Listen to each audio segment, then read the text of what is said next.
بەڕێوەبەرایەتی کاروباری چاودێری کۆمەڵایەتی چەمچەماڵ لە مەراسیمێکدا خولێکی هاوینەی بۆ زیاتر لە 250 فێرخواز کردەوە.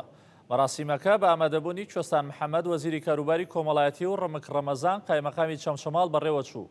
وەزیری کاروباری کۆمەڵایەتی حکوومەتی هەرێمی کوردستان لە وتەیەکدا ڕایگەیاند ئەم جۆرە چالاکیانە گرنگی خۆی هەیە بۆیە پێویستە بەردەوام بێت.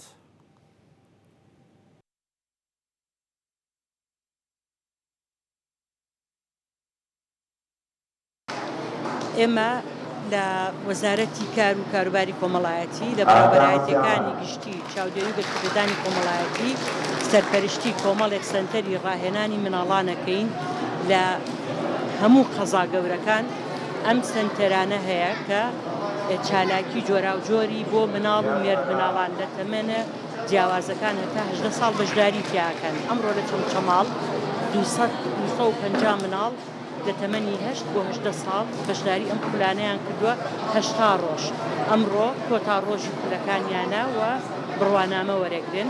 مناڵەکان پێکاتون لە مناڵی خانەخوێی دانیشتووی چەمچەماڵ و دەوروبەری، هەروەها ئاوارەی شارەکانی ناوەڕاست و باشوور لەگەڵ ئاوارەی سووری کە بەشداریان کردووە، خولەکانی زمان، کۆمپیوتەر و هەروەها چەند سیمینارێکیان بۆ پێشکەش کراوە لەبارەی ژینگە، لەبارەی مەترسیەکانی بەکارهێنانی ناتەندروستی ئامێرەکانی پەیوەندیکردن و هەروەها ڕێنماییان ناونەتێ لەسەر هاکچۆ و شێوازی پەڕینەوە و ئەو بابەتانەی تر کە ئەمانە واکە مناڵەکانمان جگە لەوەی کە فێری زمان فێری کۆمپیوتەر ببن ڕووناکبیریەکی گشتیشیان هەبێ لەسەر بابەتەکانی تر.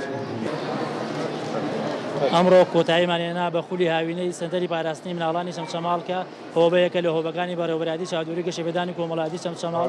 ئەم خولە 253 فێرخواز بەشدار بوون کە لە هەردوو ڕێگەزی نێرومیە و لە بێگاتەکانی خانەخوێ و مناڵی ئاوارەی عەرەب و پەنابەری سووری بەشدار بوون. لە خولەکانە بۆ زمانی ئینگلیزی و زمانی عەرەبی و زانستی کۆمپیوتەر بوو، زایدەن چەند یاریکی تەرفی و چەند گەشتێکی زانستی.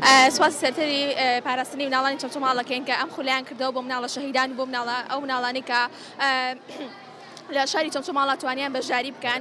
سوپاسی مدیر عامەکەین کە ئەمڕۆ بەشدار بوو لێرانە. سوپاس بۆ ئەو کەسانی کە ئەم خولیان کردەوە، زۆر سوودمان لێی بینی. بەڕاستی ئەمە کارێکی گەورەیە کە لە شاری چەمچەماڵا کراوە.